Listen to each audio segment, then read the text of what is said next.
Dialogue writing, writing skill या section मधला dialogue writing हा क्वेश्चन खूप इझी आहे मित्रांनो. 5 आउट ऑफ 5 मार्क्स तुम्ही यामध्ये मिळवू शकतात. तर हा प्रश्न तुम्हाला कशा पद्धतीने अटेम्प्ट करायचा आहे, कसा सॉल्व्ह करायचा आहे किंवा कशा प्रकारचे क्वेश्चन आतापर्यंत या क्वेश्चन मध्ये विचारले गेलेत ते सर्व आपण या व्हिडिओमध्ये बघणार आहेत.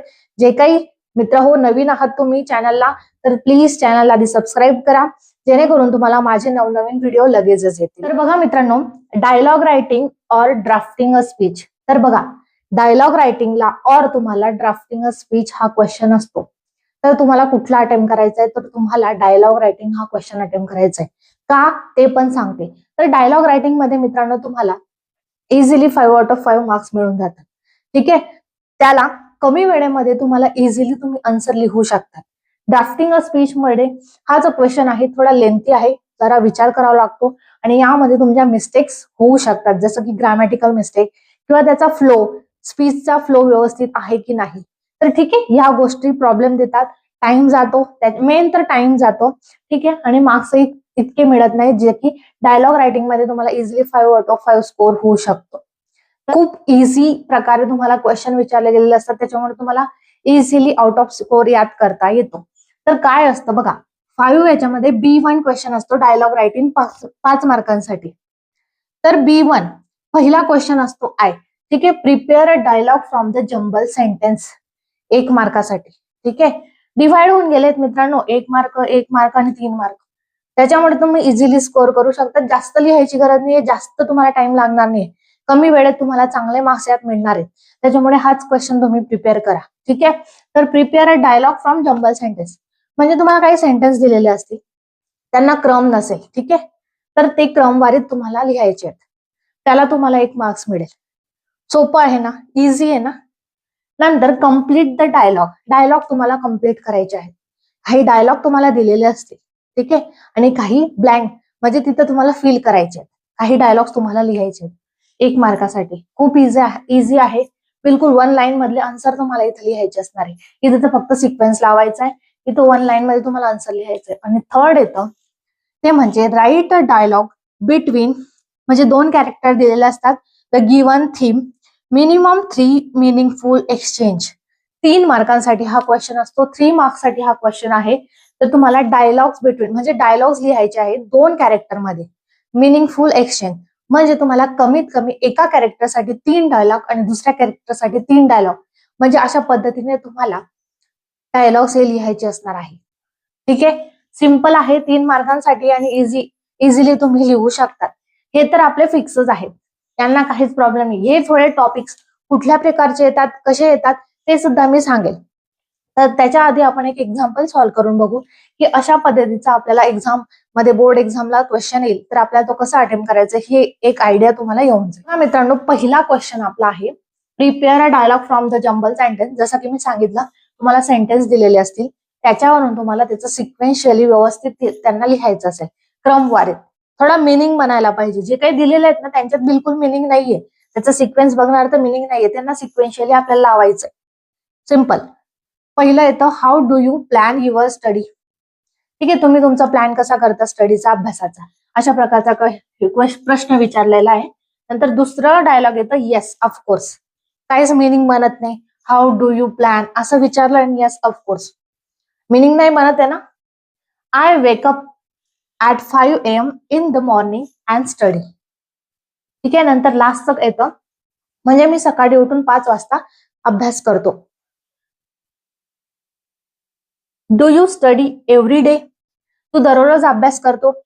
तर याचा आपल्याला व्यवस्थित सिक्वेन्स लावायचा आहे. तुम्हाला येत असतील तर फटाफट कमेंट करा मित्रांनो, सिक्वेन्स सांगा मला याचा, म्हणजे तुमची किती प्रॅक्टिस झाली, किती अभ्यास झालाय ते त्याच्यावरून समजेल. ठीक आहे, तर हे अशा प्रकारचे 4 सेंटेन्स दिले, त्यांना सिक्वेन्शियली आपल्याला लावायचंय. तर बघा ते कशा पद्धतीने येतील आणि 1 मार्कासाठी हा क्वेश्चन आहे, खूप इझिली तुम्ही लिहू शकता. तर बघा मित्रांनो, जे काही आन्सर आहे ते तुमचं असं असेल, do you study every day, जसं की म्हटलं की तू दररोज अभ्यास करतो का. ठीक आहे, येस ऑफकोर्स म्हणजे मी रोज अभ्यास करतो.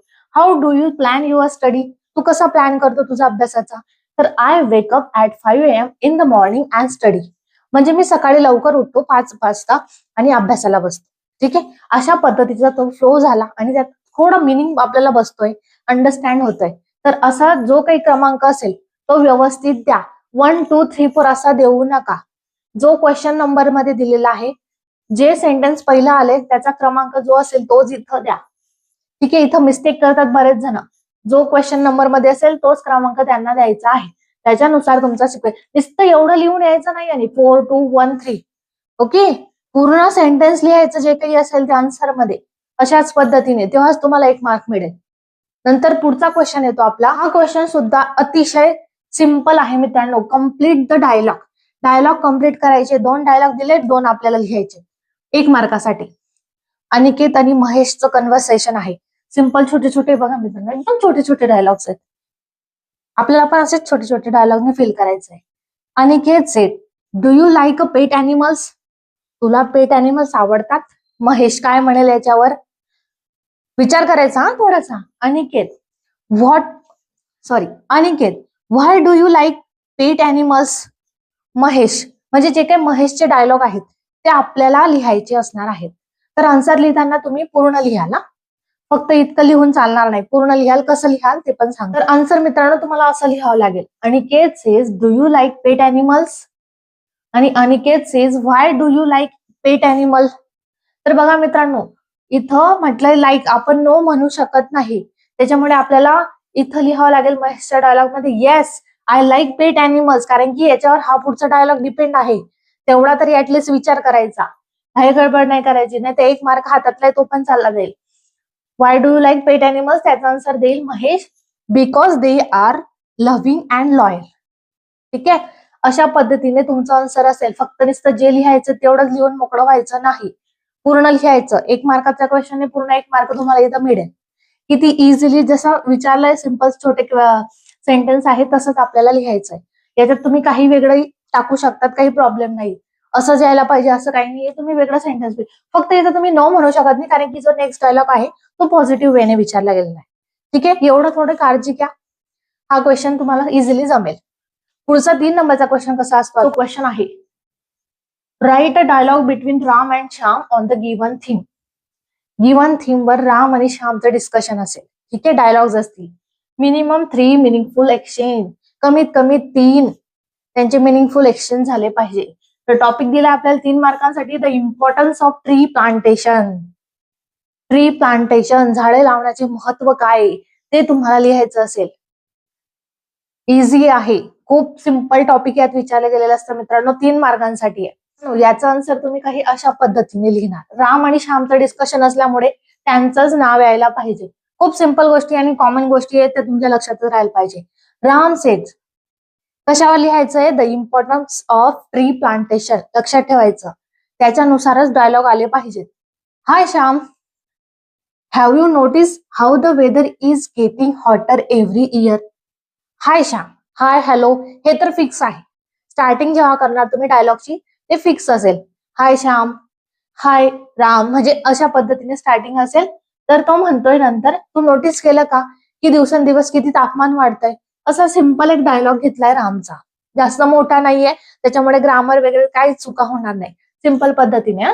ठीक आहे. Shyam, yes Ram, it's because people are cutting down trees and there aren't enough plant to balance nature. तर इथं त्याने रिप्लाय दिला रामला, येस राम. ठीक आहे. अशा पद्धतीने तुम्हाला स्टार्ट करावं लागेल. नंतर कशामुळे हे होतंय? तर त्याने म्हटलंय की झाडांची कटिंग होते आहे, झाडे तोडले जात आहे, त्याच्यामुळे नेचर बॅलन्स राहत नाहीये. सिंपल एक वाक्यामध्ये त्याने आन्सर दिलंय. नेक्स्ट डायलॉग येईल, राम, दॅट्स ट्रू. तू खरंच बोलतोय. आपण मराठीत कसं बोलतो ना, हो तू खरं सांगतोय, तसं दॅट्स ट्रू, तू खरं बोललास. Trees give us oxygen, reduce pollution and even provide shelter to birds and animal. तर आपल्याला झाडे काय देतात? ऑक्सिजन देतात, पोल्युशन रिड्यूस करतात, त्याच्यानंतर छाव देतात अॅनिमल्सला, बर्ड्सला. ठीक आहे. अशा पद्धतीने सिंपल सिंपल वाक्य घेऊन तुम्हाला डायलॉग्स कम्प्लीट करायचे. हे झाले तुमचे 3 डायलॉग. अजून 3 डायलॉग तुम्हाला लिहायचे आहेत. ठीक आहे. 3 मिनिंगफुल एक्शन म्हटलंय मित्रांनो. इतकं आन्सर तुमचं अपेक्षित असतं. त्याच्यानंतरचा डायलॉग येईल, Shyam. Shyam says, Exactly. We should encourage everyone to plant more trees to protect our environment. आपण प्रत्येकाला एनकरेज करू की झाडे लावण्यासाठी आपण प्रत्येकाला एनकरेज करू आणि आपल्या जे काही एन्व्हायरमेंट आहे त्याला वाचवण्याचा थोडा प्रयत्न करू, अशा पद्धतीचा हा डायलॉग आहे. सिंपल भाषेमध्ये तुम्हाला लिहायचं असणार आहे. छोटे छोटे सेंटेन्स जास्त मोठे नाही आहेत. परत परत सांगते. Ram sed, yes, let's start by planting trees in our school and neighbourhood. म्हणजे चलो आता आपण आपल्या झाडं लावायला सुरुवात करू, आपल्या शाळेपासून, आपल्या घरापासून, शेजाऱ्या पाजाऱ्यांपासून. ठीक आहे, अशा पद्धतीने त्याने रिप्लाय दिलाय. त्याच्यानंतर Shyam says, yeah, it's a good idea. ही खूप छान आयडिया दिली. It will makes a big difference. ही गोष्ट खूप मोठा बदल घडून आणेल. कुठलीही गोष्ट करताना स्वतःपासून जर इम्प्लिमेंट केली तर ती लवकर इझिली ग्रो करते. जर आपण स्वतः करणार नाही, दुसऱ्यांना सांगू झाडे लावा, तर ते पॉसिबल नाही. अशा प्रकारचं कन्व्हर्सेशन राम आणि श्याम मध्ये झालंय. जे काही 3 मिनिंगफुल ऍक्शन सांगितलं होतं त्यानुसारच लिहिलंय. सिंपल डायलॉग जे फुल मार्क्स इथं देतीलच आणि मिळतीलच. कुठेच तुमचा मार्क्स जाणार नाही. त्याच्यामुळे हा क्वेश्चन मित्रांनो तुम्ही अटेम्प्ट करा. तर बघा, हे तर झालं तुमचं डायलॉग रायटिंग. अशाच पद्धतीने प्रश्न विचारले गेलेले असतात आणि प्रिव्हियस इयरला कशा प्रकारचे क्वेश्चन या थर्ड क्वेश्चन मध्ये विचारले ते पण मी तुम्हाला सांगतो. तर बघा मित्रांनो, सिंपल आहे. जे काही आपल्या अवतीभोवती सभोवताली जे काही घडत आहे त्याच्यानुसारच एकदम बेसिक तुम्हाला टॉपिक दिलेले असतात. तर कशा पद्धतीचा असतो पहिला तर बघितला आपण the importance of tree plantation, जो की आता तोच एक्झाम्पल मध्ये घेतला. त्याच्यानंतर the benefits of morning walk, म्हणजे बेनिफिट्स काय आहेत मॉर्निंग वॉकचे, सकाळी व्यायामाला जाणं, वॉकिंगला जाण्याचे बेनिफिट्स काय आहे त्याच्यावर चर्चा करताना डायलॉग काय असतील, डायलॉग राईट करायचे असतील. अशा पद्धतीचे क्वेश्चन तुम्हाला आतापर्यंत विचारले गेलेत. अशाच प्रकारचा क्वेश्चन तुम्हाला याच्यामध्ये विचारला जाऊ शकतो ह्या वेळेस. त्याच्यानंतर इम्पॉर्टन्स ऑफ एज्युकेशन, शिक्षणाचं महत्व काय, इम्पॉर्टन्स ऑफ योगा, योगाचं महत्व, सिंपल टॉपिक आहेत खूप. नंतर हे विचारलंय write a dialogue on send off function of 10th standard student, 10वीच्या विद्यार्थ्यांचं सेंड ऑफ फंक्शन होतं, त्याच्यावर डायलॉग राईट करायचे 2 फ्रेंड्स मधलं. ठीक आहे, यू अँड युअर फ्रेंड, अशा प्रकारचे क्वेश्चन विचारले. अशाच काहीतरी वेगळा क्वेश्चन तुम्हाला यामध्ये विचारला जाऊ शकतो आणि इझिली तुम्ही लिहू शकतात. ठीक आहे, तुम्हाला कॉन्फिडन्स आलाच असेल हा क्वेश्चन सॉल्व्ह केल्यानंतर. मित्रांनो, कॉन्फिडन्स असू द्या, पण ओव्हर कॉन्फिडन्स मध्ये नका जाऊ. मला येतं, ठीक आहे, तिथपर्यंतच ठीक आहे, पण मला सर्व येतं, मी करूनच घेईल, त्या कॉन्फिडन्स मध्ये राहू नका प्लीज. घाई गडबड करायची नाही, व्यवस्थित आन्सर लिहा. हातातले मार्क्स आहेत. खूप सिंपल पद्धतीने मी तुम्हाला समजून सांगत असते. तर मित्रांनो, व्हिडिओ आवडला असेल तर व्हिडिओला लाईक करा, कमेंट करा आणि तुमच्या मित्रांसोबत सुद्धा शेअर करा. भेटूया पुढच्या व्हिडिओमध्ये.